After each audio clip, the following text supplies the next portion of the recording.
દશરથ રાજાની ઘરે એક દીકરી હોત ને તો રામને વનમાં ન જવા દે, અને રાવણની ઘરે એક દીકરી હોત ને તો માં જાનકીનું હરણ ન કરી શક્યો હોત. દીકરી પાત્ર એવું છે, અદ્ભુત પાત્ર છે. પૂજ્ય શામજી બાપુનો પ્રસંગ છે ને, દરબાર પૂજાવાળા, રાવત ભગત આ બધા બેઠેલા ત્યાં. બાપુ આમ ચોપડી વાંચતા હતા, અને બાપુ ચોપડી વાંચતા વાંચતા એ મને એ વાત વડીલો કરતા હતા, એ વાત તમને કરું. કદાચ શેઠ સગાળશાની વાત બાપુ વાંચતા હોય ને તો પછી ચોપડી આમ રાખીને રોતા બહુ, કે આવું ભગવાન શું કામ કરતો હશે. આ શામજી બાપુનું હૃદય આવું હતું. એમાં દોનો દંપતી આવ્યા, એ ક્યારે નામ ભેગા કરો ને,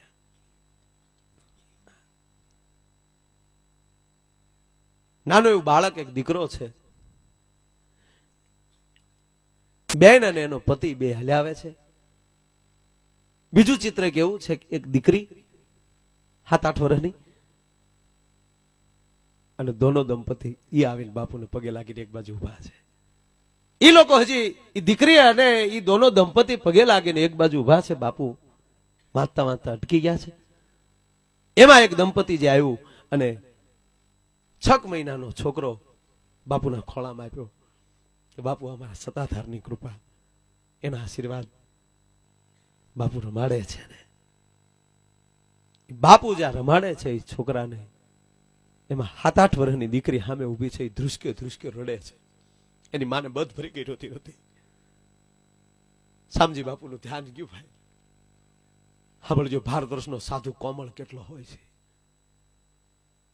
કેમ બેટા રડશો? અહીંયા મારી દીકરી, જે નાનો છોકરો જે બેન નો હતો એને પાછો આપી દીધો, અને ઓલી 7-8 વર્ષની દીકરી હતી એને બોલાવી લીધી. મારો બાપ કેમ રો છો? આવ્યા કેમ રડશો? તો દીકરી કઈ બોલતી નથી, ડુસકા ફરે છે દીકરી. ભાઈ એટલે માવતર ને પૂછે સામજે કે બાપા કયો ને કેમ દીકરી રડવા મળી? રડવાનું કારણ શું? તેથી દીકરીની માએ એટલું કીધું, બાપુ માફ કરજો, મારી દીકરી રડે છે એનું કારણ એટલું કે હમણાં તમે જે દીકરો જે બાળક રમાડતા હતા ને એવો એને ભાઈ નથી ને, એટલે મારી દીકરી રડે છે, એને ભાઈ નથી. મિત્રો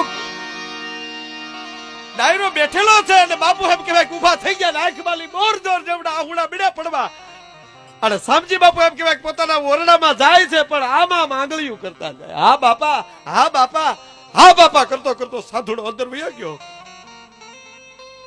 પણ મિત્રો એના સાક્ષી છે આ લોકો. 9.5 મહિના થયા ને તો જે માં દીકરી રડ્યા હતા ને એ જગદંબાને ખોળે એક નહીં જોટે 2 દીકરાનો જન્મ થયો હતો. મારો બાપ સાધુડો રોતો રોતો વયો ગયો, આમાં માંગણી કરતા કરતા વયા ગયા. કહેવાનો અર્થ કે એ સાધુના હૃદયમાં લઈ જતી એમ કહેવાય આશીર્વાદના એમ કહેવાય ગંગાના ધોધ મળે ને વસુટવા, કોઈ એના પલાને પકડી શકે. ભાઈ